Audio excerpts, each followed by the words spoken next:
Hidupku bukannya aku lagi, tapi Yesus dalamku. Hidupku bukannya aku lagi, tapi Yesus dalamku.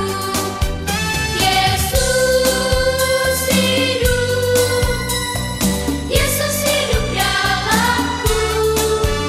Hidupku bukannya aku lagi, tapi Yesus dalamku.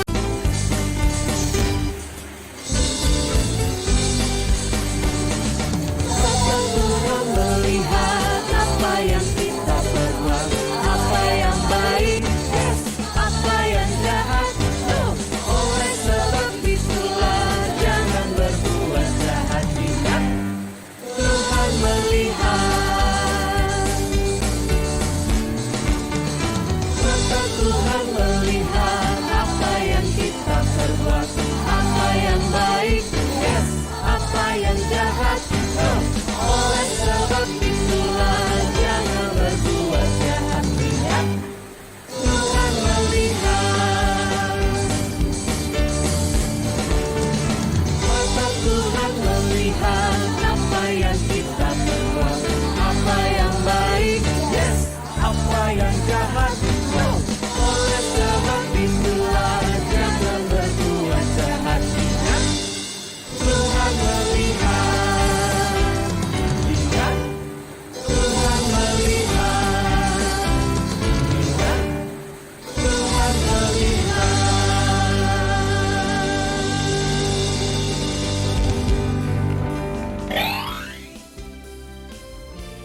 Halo adik-adik yang di rumah, gimana nih kabarnya? Semoga sehat-sehat semua ya.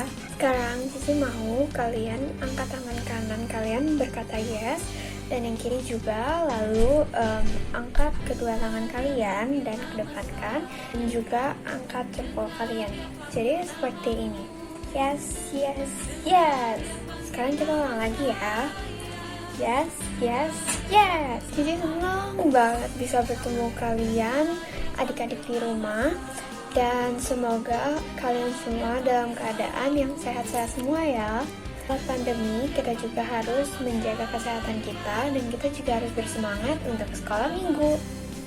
Sekarang Cici mau tanya, siapa nih yang udah mulai masuk sekolah? Ada yang udah masuk sekolah dan ada yang belum ya. Cici berharap yang sudah mulai masuk sekolah rajin belajar untuk mencapai cita-cita menjadi dokter, jadi pilot, jadi koki, jadi polisi, dan cita-cita yang lainnya. Adik-adik yang belum sekolah, belajar sama papa, mama, ataupun kakak di rumah dulu ya. Dan semuanya juga harus menjaga kesehatan. Sekarang Cici mau tanya, siapa yang mau jadi orang hebat? Kalau adik-adik nanti mau jadi dokter, berarti menjadi dokter yang hebat. Kalau kalian mau jadi guru, kalian menjadi guru yang hebat. Atau kalau ada yang suka menari dan bermain piano, menjadi penari dan pianis yang hebat. Menjadi orang hebat pasti menyenangkan hati. Pagi ini kita akan mengenal seorang bapak yang hebat. Bapak ini pintar, kaya, dan mempunyai banyak teman. Belum dia percaya Tuhan Yesus, dia itu seorang yang sombong dan jahat.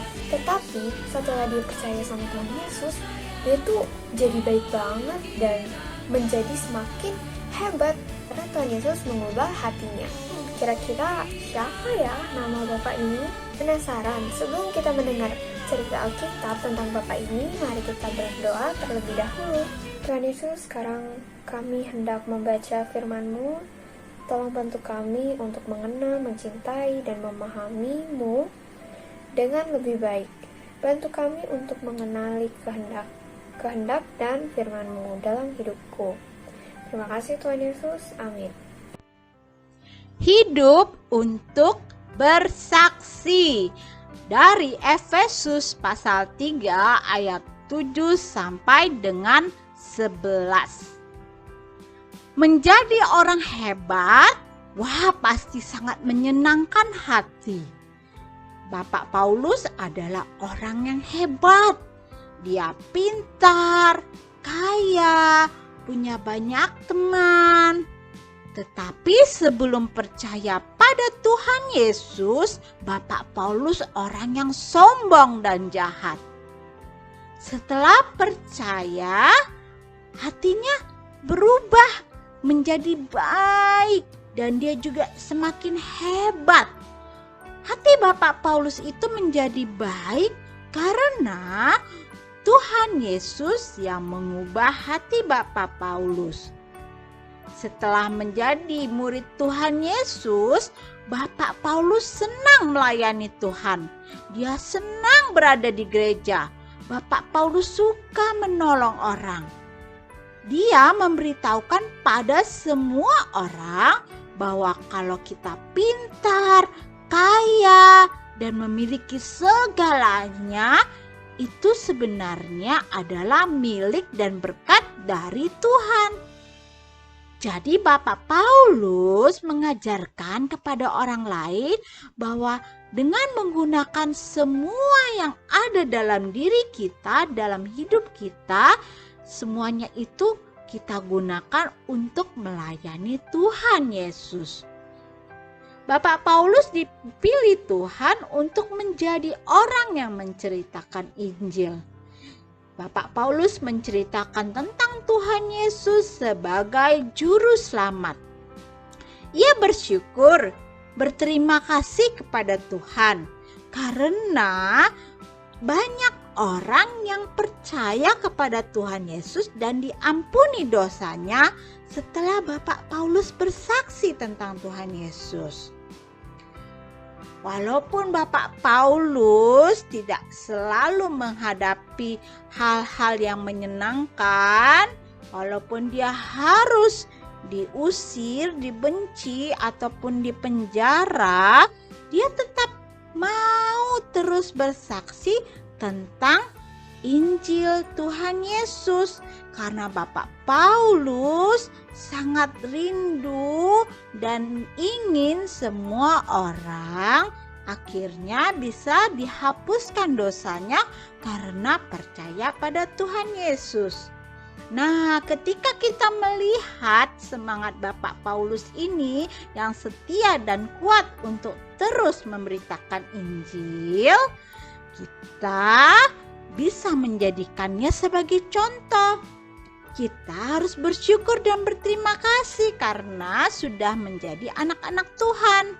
Bersyukur karena sudah diampuni dosanya. Dengan melihat Bapak Paulus melayani Tuhan dan bersaksi tentang Tuhan Yesus dengan semangat, kita pun melakukan hal yang sama.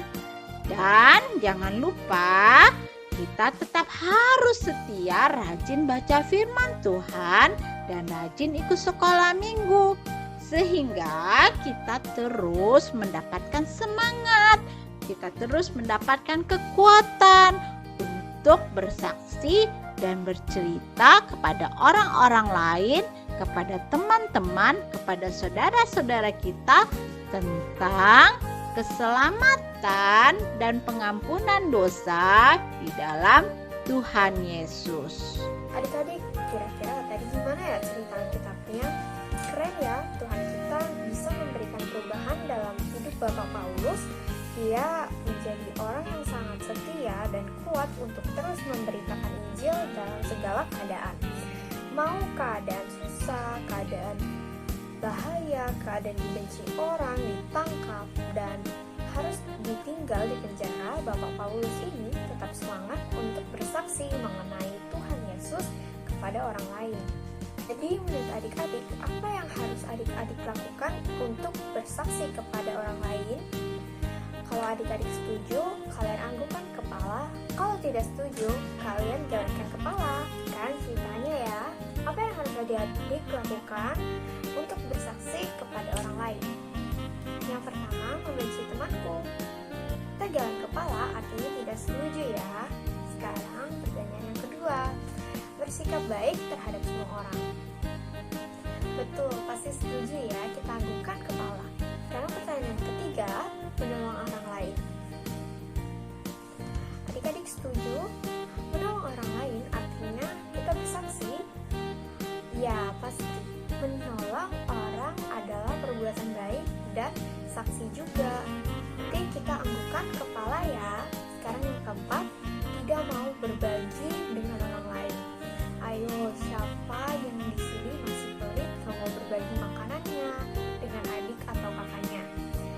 tidak mau memberi kepada yang membutuhkan pakaian, makanan ataupun yang lainnya. Apakah itu hidup bersaksi? Berarti kita gelengkan kepala ya. Ayat hafalan hari ini bunyinya seperti ini. Aku sentiasa bersaksi. Kisah Para Rasul 20 ayat 21a. Ayo ikutin Cici membaca ayat hafalan lagi, tetapi dengan gerakan ya. Aku sentiasa bersaksi.